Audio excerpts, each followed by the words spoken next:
Overdose Awareness Vigil on the 31st of August. So lots to pack in here today. We're going to try to do it, try to keep it within the hour time frame, and go from there. So welcome, ladies. Thanks so much for having us. Absolutely. It's my pleasure. Where do we want to start? Let's start with, how did the training go in Barrie? So last time we were here promoting our upcoming training, overdose response and harm reduction training in Barrie at the end of July.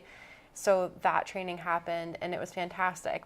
We had it at the Barrie Social Club, so a huge thank you to Nick and Kat for letting us use that beautiful space. If you have not been in there yet, you must go in. It's really incredible. Mm-hmm.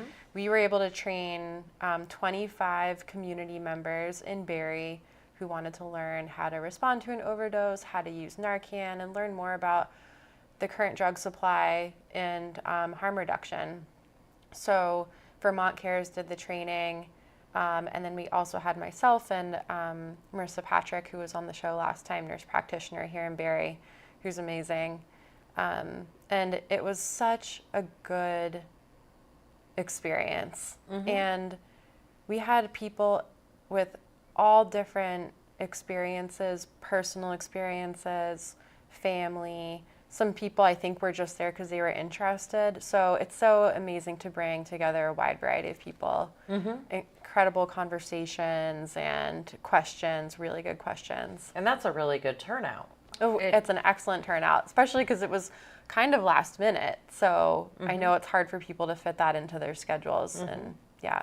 Was it your first training in the area as far as this goes? We did one, I think 2 years ago mm-hmm. in Barrie at the library, and we had a great turnout for that one. We had a little more time to plan, but we tend to see an increase in overdoses and an increase in calls to EMS related to drug use in the summer mm-hmm. for a couple of different reasons, I think. And so what we'd like to do in the future is be a little less reactive and more proactive. And mm-hmm. so probably hold trainings in April, sort of time frame leading up to the summer so that people are trained up, mm-hmm. in advance. Mm-hmm. Yeah. And we touched on this a little bit last time. Are you able to go into schools or do community events for teenagers, maybe kids going back to school? Because I think that we're starting to see it a little more and more in schools as well, or at sports events and after school activities, to make sure that our youth has, not only do they have the training to help somebody in need, but that I just think that brings an awareness of the whole thing. And almost, it's not saying that you want a fear to be there, but you want them to truly understand the impact of what all of this means. Yeah. Or could mean. Yeah, it's true. Yeah, so I think a question that came up at the training, and I think this is a part of your question, is that there are no federal restrictions on the age of Narcan, the age that somebody can have Narcan. Narcan is very safe. It will not hurt somebody. Sometimes people are worried about Narcan, getting into the hands of kids. It's not a problem. It can't hurt them. And if we can train everybody on how to respond to an overdose, I think it's important, and it breaks down the stigma.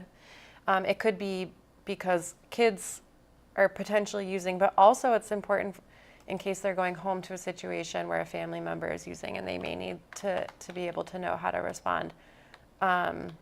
So yes, if groups are interested in having us come out and do trainings for young people, that's great. Young people should also come to this training if they'd mm-hmm. like to. Mm-hmm. We've advertised on Instagram in the past, and that's been the best way to get the word out. Mm-hmm. So yeah, come. Any age is welcome. Yeah, and I think that's an important thing. And you mentioned that some families, and how important that is to have these conversations and to know. I think that it does affect families. It mm-hmm. does affect anybody, everybody. No one is, we said this last time, I don't think that you can honestly say that you know no one that's been affected. Yeah. Everyone, I think, knows someone. And that realization sometimes is a lot. Mm-hmm.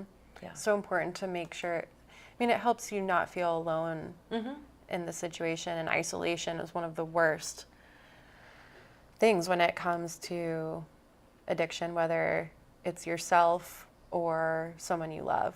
So you're not alone, and there's a lot of resources out there, and this training is opening up that conversation for people so that they feel like they know how to help and know how to ask for help.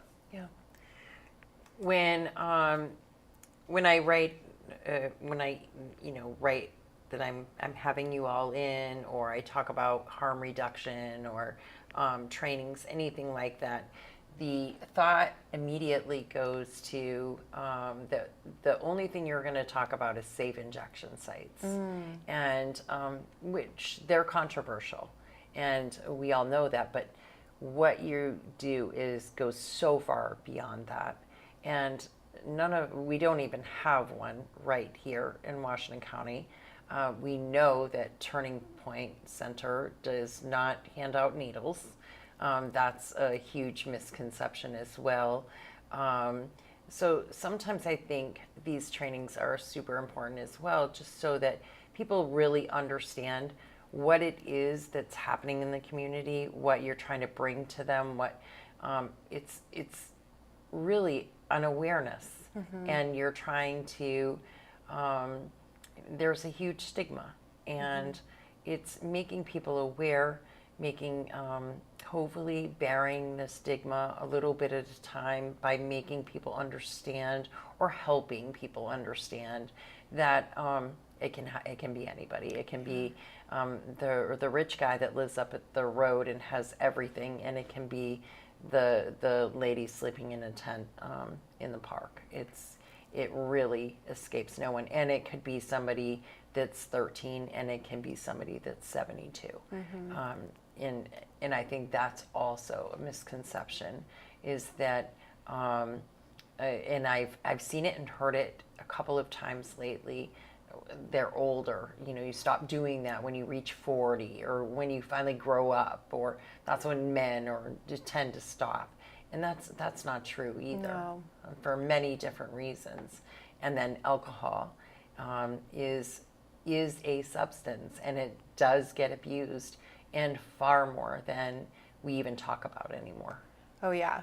Oh my gosh, so much to unpack in those sentences. But you're totally right. Nobody is immune to addiction or substance use disorder. It can affect anybody. Harm reduction is a very complicated topic, and there's a lot of components to it. So part of harm reduction are safe supplies, because we know that it decreases the likelihood that somebody could contract a very serious disease like HIV, or contract something like hepatitis C. So it really is an important public health safety sort of technique. But harm reduction is not just practice, it's also a philosophy that says that people who use drugs deserve compassion and care just like anybody else. And so that's a large part of what we talk about at the training, is to try to dispel misconceptions, misperceptions, and myths, and explain that harm can come from substance use, but we can try to reduce that harm, and we can try to have compassion for people who use drugs. And if we don't, people really suffer, and they may not get the support and the treatment that they need, if that's what they're looking for. So a new training or another training. So if you missed the training in Barrie, or you live maybe a little too far from Barrie to get to that training, you're having another one, and that's in Montpelier? Yes, we have another one August 18th in Montpelier at the library. And Raylene will share all the details with you. She already has many times. Yes. Yes. So yes, we've had the one in Barrie. We'll have the one in Montpelier, same time frame, and we'll have dinner for everyone, and we'll have lots of supplies that you can take with you. Bring a friend, bring your questions. I think we have almost about 50 people interested on Facebook so far, so we really encourage you to come. It's going to be a great evening. And then the other thing that I'm excited to share is that Barrie and Montpelier get a lot of attention, services, because they're the big cities, around here. Yeah. But I live in Plainfield, Yes. right in the summers I live all the way out like in Calais Woodbury area, places that are 20, 30 minutes away and very small and rural don't always get the same offerings as Barrie and Montpelier. So we're really excited to partner with the Plainfield Fire Department, and we'll offer a training for the Plainfield area in October. That's wonderful. And we're really excited about that because Plainfield, Marshfield, Cabot, Calais, Woodbury, Duxbury, like all these places really need the same information. And it's hard to drive 30 minutes, in and out. So that training, stay tuned for the date, but it'll probably be a Thursday evening in October. That's awesome. And then maybe at some point I can encourage you to do a training right here, and we'll just live stream it. Oh, great And idea. then it will reach as many people as we need it to, and people can share it and offer it up to others as often as they want, right? That's a fantastic idea, Raylene. I would love to have you do that. I love And that. we've talked about having you in more often, talking about things a little more often, and I just think that would be a great piece that people could snatch away at any point, and they could even use it in a school or a seminar or something if they wanted afterward. That would be amazing to expand our reach. And I think, we've talked about coming on regularly, and if people have topics that they'd like us to touch on, I'd love to hear about them, and we can make sure that we come prepared and share a lot of information. Yeah, that would be great. So Montpelier, the library, the 18th, Food's Food. always good. Food will be Did there. you decide where you're going to get the pizza yet?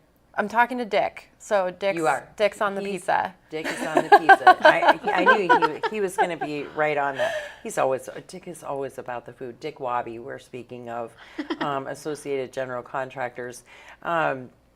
Great guy, and I have no doubt he'll hook you up Awesome. with the best pizza ever. He actually, did he tell you he makes pizza boxes once a week in Northfield? Yeah, at so the my pizza brother place? told me that because my brother works for WorkSafe. Yep. And he and Dick Wabi are friends. He's going to be like, why are you talking about this? He told me Because that. we are. Yeah. But so Awesome. he's probably going to hook you up really well with Awesome. pizza, I'm sure. So, and it's such a short jaunt down the hill to the library. So We'll also be at the Montpelier Farmers Market this weekend on Saturday, like we were at the Barrie's Farmers Market on that Wednesday before the training. Yep. So if you have questions or want to learn more about the training, come find us on Saturday in Montpelier, and we can tell you more. yeah, and you can, and the information is always there on your website as well. It's on our website, cvprevention.org, and also on our Facebook. Yeah, Yeah. and then you can always go see Rosemary right up at Turning Point, Indeed. which you have an amazing space up here on Air Street. I mean, I love the atmosphere in there. As soon as you walk in the door, it's like you can take this deep breath. It's just a cool space. I love it. Well, thank you. We've tried really hard to make it a space that feels like an illustration of recovery and feels vibrant and safe and healthy. And we were in a building before that was kind of run down and not the best space. And so getting into a new clean space, it has felt really great for our staff, and we really want to give these people that need a safe space, a space they can come to and feel welcome and explore their recovery journey. And so we're really happy with that space. It is temporary. We're in the process of moving forward with the new building, which has been quite the adventure. But Yeah, it's been a long time coming. It has been a long time coming, yes. Yeah, it would be absolutely amazing to see all of that finally come to fruition, for sure. Yes. And because the Air Street space is not the be all and end all. You guys are kind of all over. You have some space in Sidewalk Village. Yes. Where else do you meet? Do you meet on Summer Street? No, so we have the center on Air Street, and we have our offices where we do one-on-one coaching, and my office is in the Sidewalk Village building. And then we have coaches embedded with different community partners. So we have a coach that does 2 days a week at DCF. We have a coach that does 2 days a week at Probation and Parole. We have some collaboration with Montpelier Police Department and Berry City Police Department.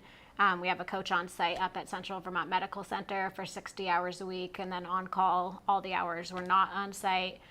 We also cover Gifford Medical Center in Randolph, so we have a coach available to respond to pages down there. I'm not sure if I'm missing other partnerships, but we have a coach also embedded with treatment court and that oversees and does the coaching for the folks that are in treatment court, and then is also on their advisory board. And the coaches are just like really trying to build community engagement and get as involved in the community as we can be, especially while we're in the kind of transitional space. It's off the beaten path and not as accessible on foot, and so we're kind of trying to literally meet people where they're at. And so that, like, working with the community partners has been huge, and we're seeing a lot more people utilizing the center and more referrals for coaching and just like more engagement with the coaches, which is so fulfilling. And you really have a wide variety of groups as Yes. well. You have All Recovery, you have the grief group Yes. that you have, which I've actually gotten a few questions about lately, and had to kind of explain. I've gotten some comments and questions. I believe it was after Mariah was here last time, because some people knew that she was the grief, she Yep. handles those groups. They asked, what if we're grieving somebody that's still alive, but we've lost them? They're not the person that we once knew, and it's really a lot for us to handle. Does that count as grief? And is there help for that? And so I reached out to Mariah, and she says, absolutely. And so there really is something for everyone at the center. There is for families, Absolutely. for everyone. Yes, and most of our groups are open to family members. So we have an all recovery group every morning from 9 to 10. And those groups are open to people that are struggling with substance use themselves and those impacted by people that are using substances. So they could come if they have a loved one that they're concerned about, or like whatever the relationship is. And then similarly, most of our groups, I think the grief group as well, as you said, Mariah said that would be totally fine. And all of our groups are open to family members and loved ones of folks that are struggling as well. And we also have coaches that have like the family coaching training, so they can do one-on-one support for folks that are not inclined towards groups. And Mariah also does the grief coaching one-on-one. So if there are people that don't like the group setting and are kind of working through their grief, they can work one-on-one with her as well. Which is amazing. It is so amazing. I mean, Mariah, that's a huge piece of why we've been, or where I was motivated to start this overdose awareness event that we're going to be offering, is that in 1 year, we had 2 coaches lose a child to overdose, and it was absolutely devastating, of course, for them, but also for our team, because we knew both of the kids that were lost, and we were close with the staff that lost the child, and watching them go through the grief was just so hard. And then we support people regularly that are overdosing or that are losing people they love to overdose, and so being able to like offer something meaningful to these people is so important to our whole team. But with Mariah, like with her going through what she did and then having the strength to want to take the grief coach certification and offer that is just so beautiful, and has kind of changed the trajectory of how we operate as a center. Like, I think that's like a big piece of who we are now. Like, we offer grief support, and we think that's really important. And like, regardless of the funding and how it's supported, like, I'm committed to offering that no matter what, because I think it's important. And I think that people need a place to go, because of course we hope that everyone will find their way into healthy recovery, but not everybody does. And like, people that lose people they love to overdose or to substance use, like, need a place to connect and heal. Yeah. And it's just so like beautiful that Mariah is strong enough to offer that. And so she'll be very involved in planning this event. and we're really excited to be able to offer it to the community and hope that it is like really impactful and helps these people that are processing these huge losses. Well, and for me, I think that that's another really important piece of having Turning Point here in the city or anywhere really. But I don't know, your group especially, I don't know, you just have this group over there that is pretty darn amazing. And it's really good to be somewhere or go into a place and feel like you matter, no matter where you fit in the puzzle, whether you're a parent, whether you're a girlfriend, whether you're the person struggling.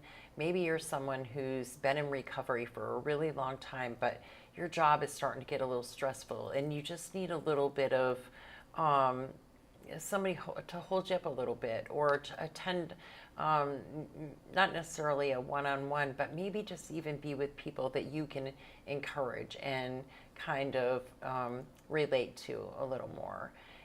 I don't think that I've ever felt uncomfortable in your space at all, at any period of where I felt I fit in the puzzle. And yes, I fit there as a parent, but I fit there in so many other ways. And I've always felt like you offer that for everyone, all of the ways. You know, you're not saying we do just grief, just this, just that. You're really open to meeting people where they're at, understanding people that are involved and fit each piece of the puzzle. Because we're all really part of the recovery, whether we're a community member, a parent, or the person struggling, a sibling, whatever. Absolutely. We're all a piece of the puzzle. And it's so important that we get to a point where people start to really understand and believe that. Absolutely. Well, thank you for saying that. That is such great feedback, and it means like so much to me and to our whole team. Like, I mean, I agree that we have a very wonderful team. Like, I think everybody on our team has like the biggest hearts, and they give like their whole soul to the work. And I think a really powerful piece of the Turning Point and like the Recovery Center model is that our staff are people in recovery themselves, and so they really get it. Like, they have that peer component where they've struggled with substance use themselves, they've found recovery, and now they have this desire to give back. And I think that having been there ourselves, like we get it, and we don't have room to judge because we've all had our past, and we've also like we're able to hold that hope a little bit more than some folks that haven't been through it, because we've seen people come out of it too. And I think that people that come in that are using substances themselves can tell that we're not judging and that we are like holding hope, and that hope can be like contagious, where like if we believe in you, like maybe they can believe in themselves like a little bit. But we also, like, having had our own recovery pathways, like see all the people that were impacted by it. Like, I have a mom and I have a dad and I have like friends and family and just all this like web of people that were impacted by my substance use, and that I had to like work on mending those relationships as I got into recovery. And that's the same with all of my staff as well. Like, they have all of these people that were impacted by their substance use, but that are now all impacted by their recovery. And so I think that helps us to be like welcoming to all sorts of people that come into the center, because like we can relate to it. And like, because we have such a broad range of experience on our staff, like usually we have somebody that's been through the exact experience that someone's going through. Like, you're a mom, okay, like we have a mom here that has had that experience with their kid, or like your kid has gotten taken by DCF, like this coach had that happen too, or like you just got out of jail, well he did too, and he's been sober for 10 years now. Right. And like we just have that peer component where like we really haven't, like most of the time, like we actually have somebody that's had the actual experience. And if not, like we can pretty quickly get somebody on board that has. And also we've heard it all, like whether we've done it ourselves or our friends have done it, like it's not like we really don't hear things that we haven't. And I think that when people start to open up and they're like feeling so ashamed about where their life has led, and they're able to share it, and the person that is like receiving that isn't like, like that they're like, oh, okay, I get it. Like that is so healing. And I feel like that's the piece that makes Turning Point special. Oh, absolutely. And it's the exact reason why I say it's no secret, because it's really not. Right. It's not. It's here, and The only thing is that's a secret is what we choose to keep a secret. And I feel like we've, as a community, we've done it far too long, because whether it be addiction or I don't care who you are, you have something in your closet. I don't, that's just the way it is. I don't care. I think that's true. I do not care who you are. Yeah. That's what I believe. For sure. And maybe I take a different approach than other people, because I'm very vocal about my closet. And I actually am super proud that I open the door all the time. I will tell you exactly who I am, what I've done, what I'm about, whatever. And I wish people understood just how relieving that is. Like, I never have to worry about if I say something that pisses someone off, let the keyboard warriors go right to town, because you're not going to say anything, or you're not going to find anything that I haven't already revealed, right? Yeah. That it's out here, it's on the table, this is me. You either like me or you don't. And that, I think, opens up a door to truly gain the respect of people that have lost it for you. When you're super, super honest with yourself and others, that is like a healing that you cannot possibly get any other way. It just, for me, for me at least, that has been the biggest deal, is to just say, yep, this is who I am. This is what I did. I totally screwed up, and, but this is who I want to be. That's where I had to start. This is who I want to be. This is who I'm trying to be. And now this is who I am now. And these are the group of people that, I feel supported by, that I found my space. And that's my space. And the rest of the spaces on the outside don't really matter. And it's hard to get to that point. Yeah. And I see people that I know and love that are in recovery that, they can't get to that space where they have changed their people, places, things, and they have found their people. You have put it all out there on the table. And if two people accept you and surround you with all the love in the world, and that's who you call your friends, that's better than 100. Definitely. Any day. Any day, to know that you have that solid. And I don't know. I feel like when you're at the center, I feel like at the center, I have 3 people there that I don't know what I would do as a mom. I don't know what I would have done over the last couple of years without them. That's huge. It really is. Yeah. And I'm not the one in the trenches, but I'm the one along the side of the trench trying really hard. And I just think, but the open and the honesty that I've been able to have, the comfort that I've been able to have, I've never felt like, no, you can't say that, or, it might cause this to happen or that to happen. I've never felt that way. And I've certainly never felt like, if you say that, so-and-so's going to be in trouble.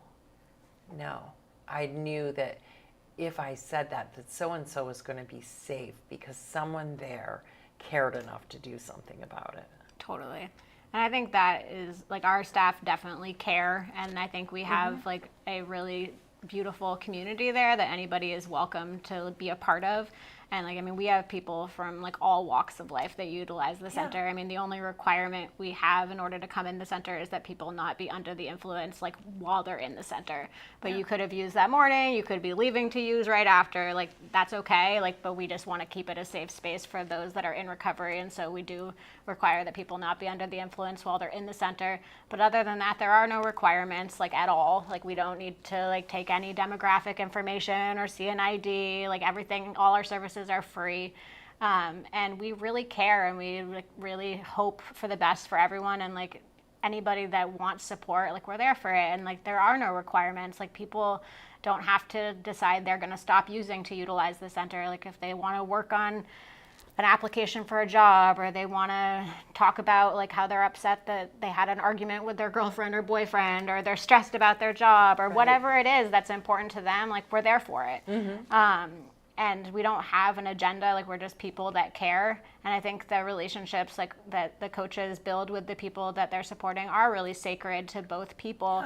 And we are like the only piece of that relationship is that we are mandated reporters. So like we don't report out to any of the agencies that we work with. Like we work with probation and parole, we work with DCF, we work with the police, but like I don't call them after I meet with somebody and say like, this person said that they drank and their conditions say they can't. Like that's not how we operate.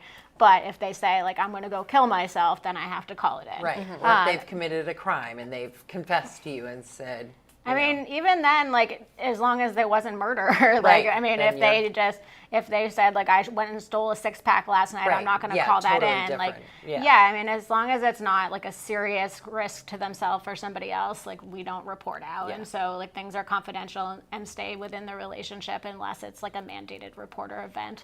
And I think that, like, trust and healing, like you were talking about, like, we see people turn their lives around in the most remarkable ways. And I think that it can feel really impossible, like when you're in deep in addiction and you have like legal charges and you don't have any money and you're in debt and like nobody wants to talk to you and just like everything feels impossible to like believe that you can turn things around. But like most of the people on our staff have been there, like in that position where they've like everything is messed up and they don't feel any hope. And like one step at a time, it comes together. And I think the Central Vermont community is supportive of recovery. Like Central Vermont loves a good redemption story. And like I have a past, like I'm not like a perfect person that never got in trouble. Like I did get into trouble in my addiction. And I have been able to like work through my recovery and been very transparent about it, as you were talking about and when you were sharing. And like one step at a time, my life has rebuilt.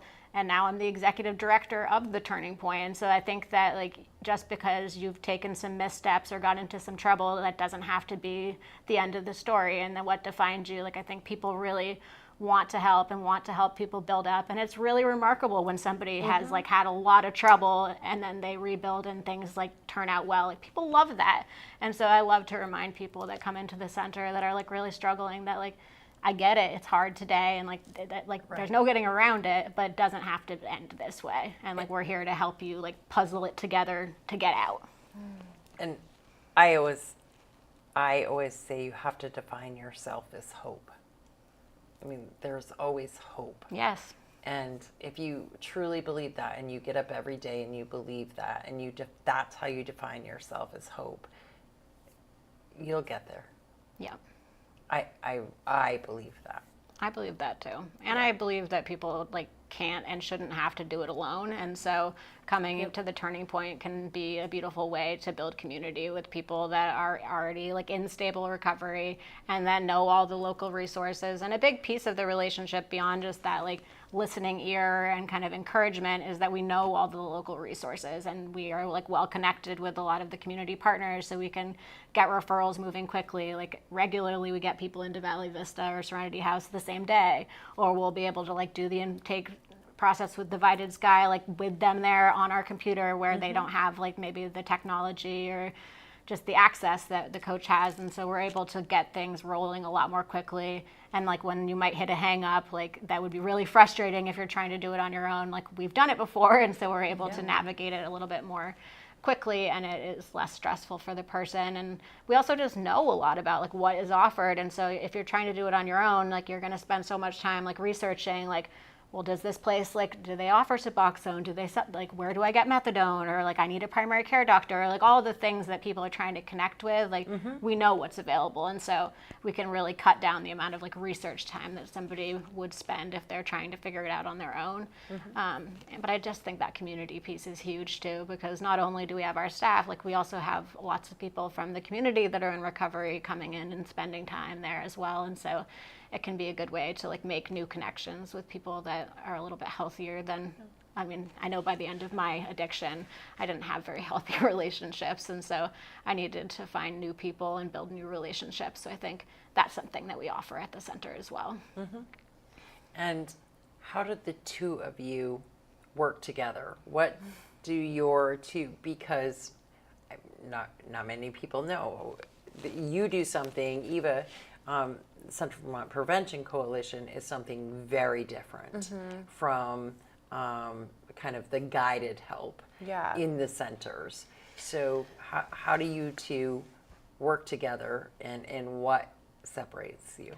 So CVPC is a little bit tricky to explain sometimes, but the value is so important. So I think people may have seen this or like heard of this fable before of like the blind men that come to an elephant and one touches the trunk and says, oh, an elephant is a rope, and one touches its leg and says, oh, an elephant is a tree trunk, and one touches, something else. The point being that they all came to the same thing, but interpret it really different ways. And that's how I sort of see this work. Like, we have substance use, harm reduction, prevention, treatment, recovery, whatever, like all together. But law enforcement sees it as a law enforcement problem, and recovery sees it as a recovery, like, not problem, but like it's a recovery thing. And harm reduction sees it as harm reduction. But really, it's all of those things. And all of those things have to be talking to one another and communicating with one another. And so my job is to make sure that that happens. So everybody has their day-to-day work that they're doing. You just heard about the amazing work that Turning Point's doing every day. Rosemary doesn't have the time to try to coordinate between like 4 other partners on a project. So I can do that. I can make sure that if they all want to work on something together, which is the only way that this work is successful, Right. I can do that for people. And that's not your day-to-day job, or you don't have the time for that. And so so that's my role, is to make sure that partners are communicating, collaborating. I can help write grants for them, bring in training opportunities. I often operate as like a centralized point, and then I know a little about a lot, and I can make sure that things get to the right places. And then Turning Point does a lot of that. I mean, they're frontline, they're on the ground, doing the work. Turning Point is a key partner within the coalition, one of the, sort of foremost partners, and has been around since the very beginning. Even since before WICSARP was the previous iteration of CVPC. It's a horrible acronym. Right. But yeah, so Rosemary and I work together almost every day. I'm so sorry I email you so much. I always love to hear from you. But that's what I really love about the Central Vermont community, is because I love the fact that EMS, Vermont Cares, recovery, Turning Point could all work on a project, and in the emergency department could all work on a project together, because we all have the same goals ultimately. Is to save people's lives and help people live healthier lives. We just might approach it differently, but we all have the same goals, and if we work together, I really believe that that's the only way that we can really be successful. I agree. And I mean, I think you probably talked about this when she was here before, but CVPC has the monthly meetings where like all of the organizations come together, and a lot of times it's like the leadership of the different organizations. And from my perspective, like beyond the work that Eva does, which is so incredible and it makes such a difference, and we've had a lot of like really successful work together that Eva has led. But also at those meetings, like there's always like really helpful trainings every month. But also there's the opportunity to talk to the like leaders of all these different organizations. And like I've made like personal connections with people over the years at those meetings that I don't think I would have made in any other like way, because you have the time together and you can just like talk to them for a little while after and like start to build those relationships. And so work gets done and like ideas come from those meetings that I don't think would happen in any other way. And I feel a lot closer and like more connected in the community. And I go every month, and most of our staff goes every month, which there's no other meeting that I have as many of our staff attend. Like normally I have like maybe 1 or 2 people attend meetings and report back. But I think that meeting is like meaningful enough, and that like there's enough valuable information that comes to that meeting each month that it's like worth the cost of like paying our entire staff to attend. I'm honored. No, I agree. I mean, it's great. It's a really, if people have not been, it's a really incredible meeting, and like people are welcome to join and like come and sit in on a meeting. Yeah, I think what we talked about last time is that the faith sort of sector and business are the two that we don't have strong representation from, but are really important in this conversation. And so, you know, looking to build those relationships. And yeah, it's really remarkable. I mean, we have other communities in the state sort of reach out and say, how do you do this? And it's not me, you know, Dr. Javed Mashkuri and Dr. Mark Detman were the ones that really saw the vision for this, and they were really amazing and are amazing. So, yeah. And the hospital is really recognizing the value of what we do. So they're giving us a lot of support.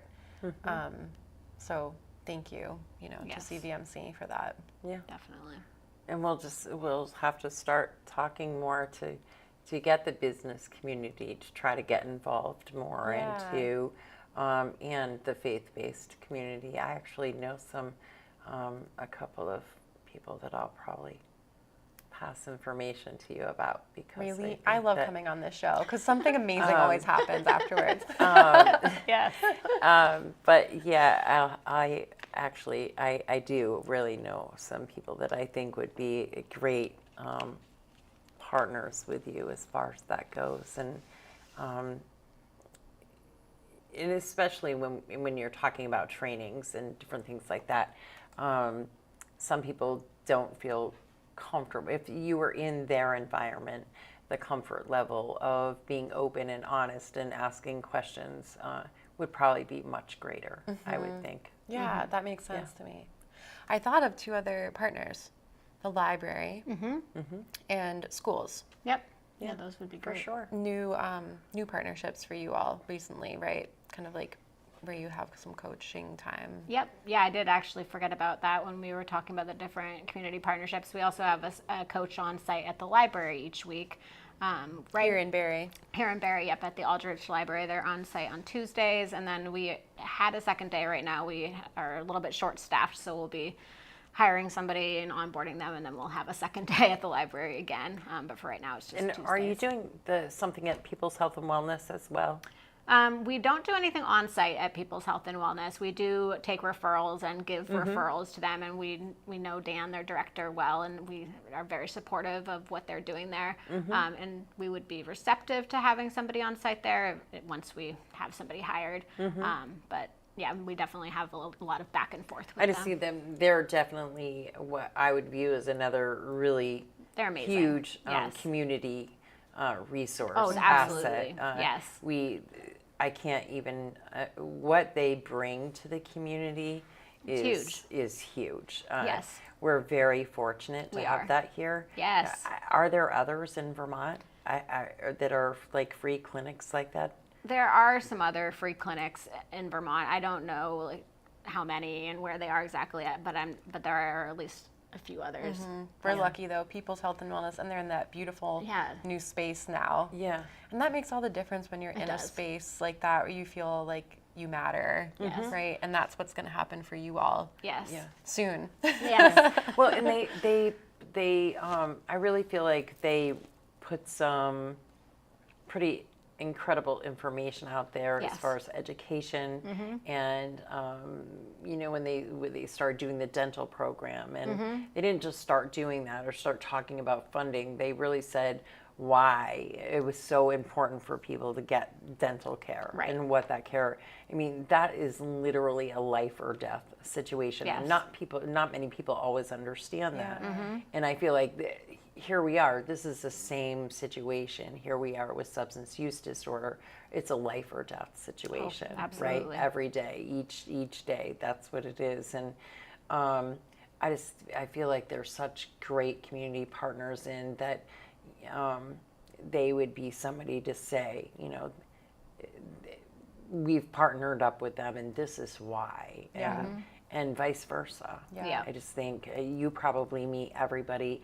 You probably meet people every single day that could really benefit from help there. We definitely do, and we send lots of referrals their way, and I think we have a lot of mutual people that we serve. Like I think there's a lot of overlap, but what they offer is so incredible. We're so lucky to have them, and there are so many people that utilize like the services that they provide in the community and in the community that we serve.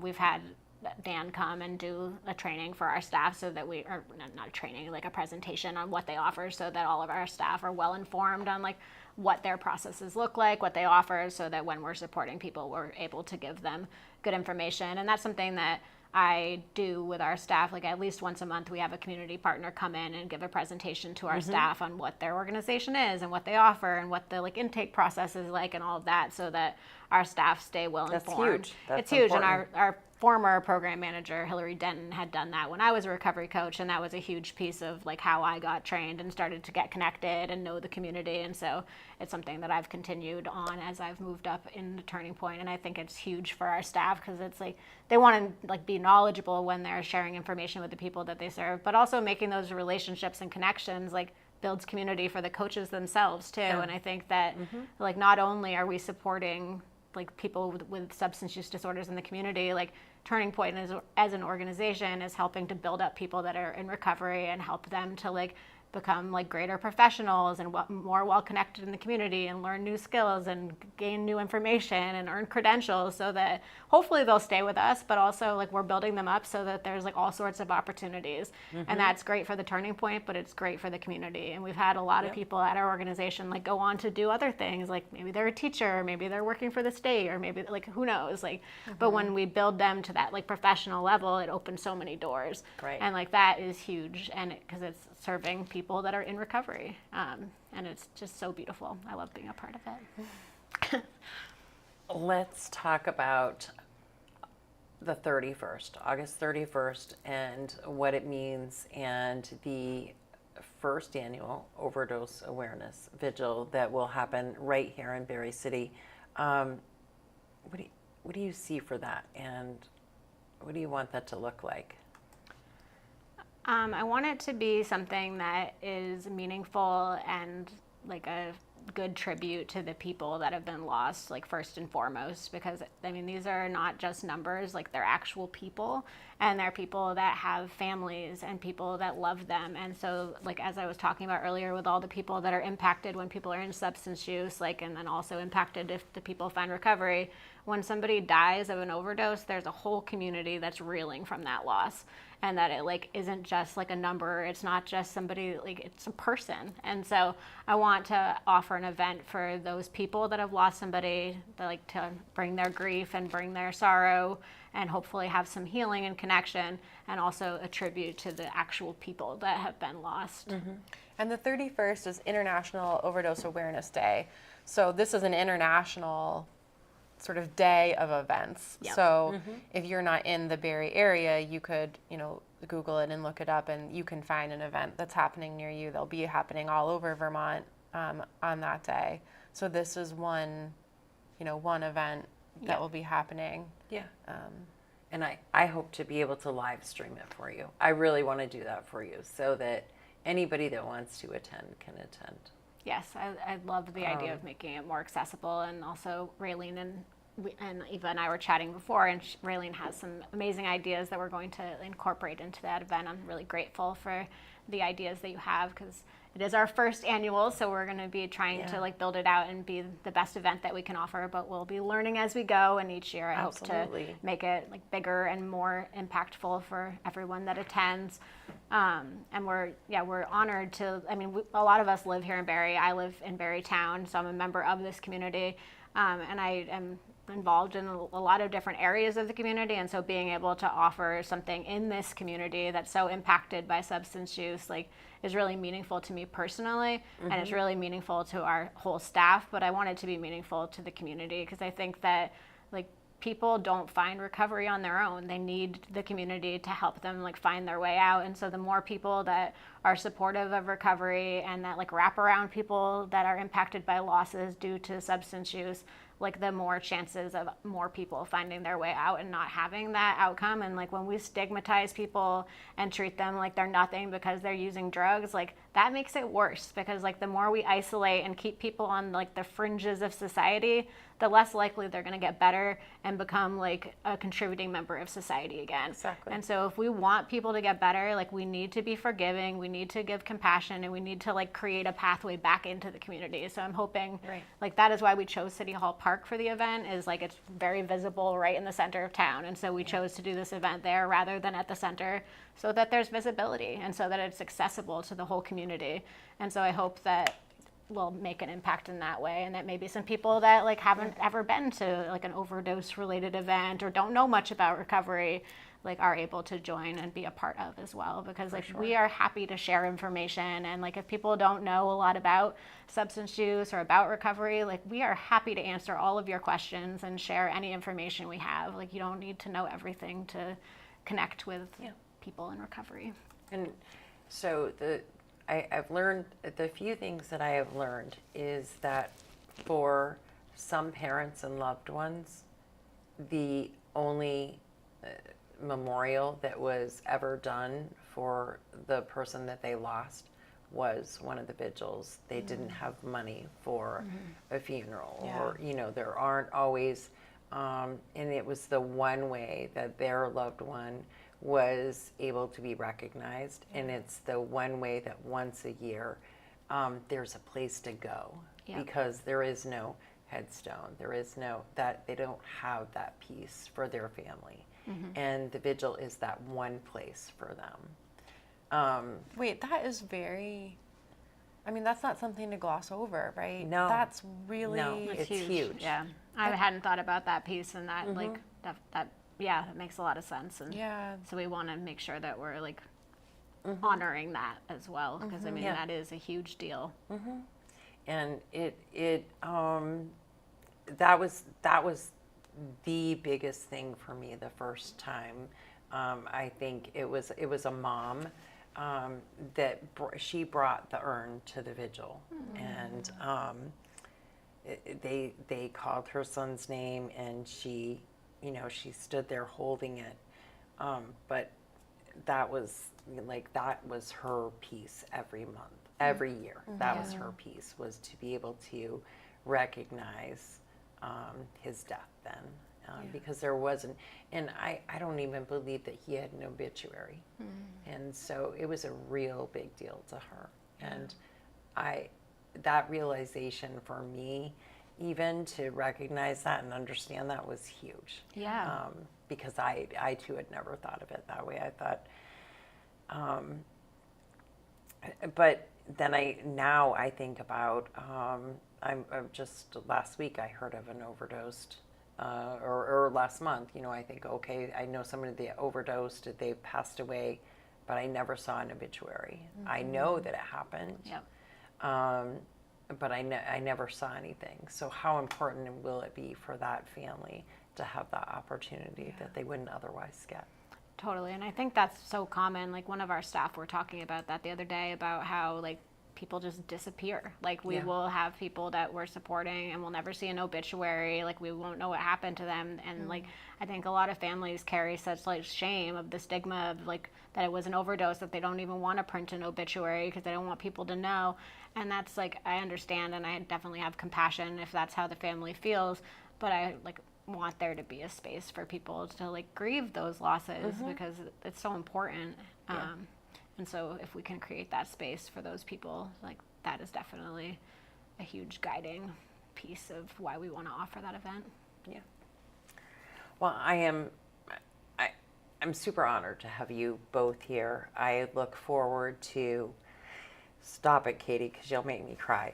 I look forward to having you here again more often, talking about this more often, not keeping it a secret anymore. We need to like put it out there as much as we possibly can, and I'd be honored to help you and to be a part of the vigil on the 31st, and hope for many, many more to come.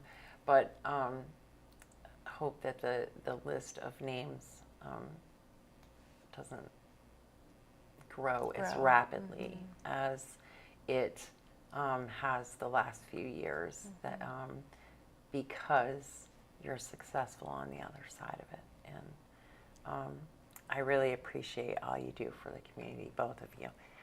Well, Raylene, we appreciate you using your platform to talk about these things that not everybody wants to talk about. So thank you so much. Thank you. So we will see you all hopefully on Thursday. I'm not going to promise. So 2 rounds of chemo I get this week. So maybe I'll be here Thursday at noon with Jeff, and maybe I won't. We might have to wait until next Tuesday before I can handle that. But in the meantime, make sure that you tune into the girls on Wednesday night. They're going to tell you all about the sports. Make sure you tune into City Council tonight, even if you don't want to.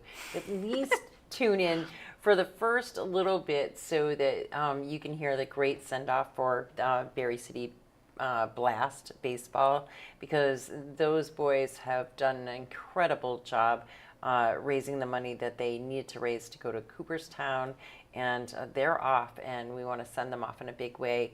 Come on out to Courier Park tonight for National Night Out. It's going to be a great night, all kinds of different services and stuff down there as well.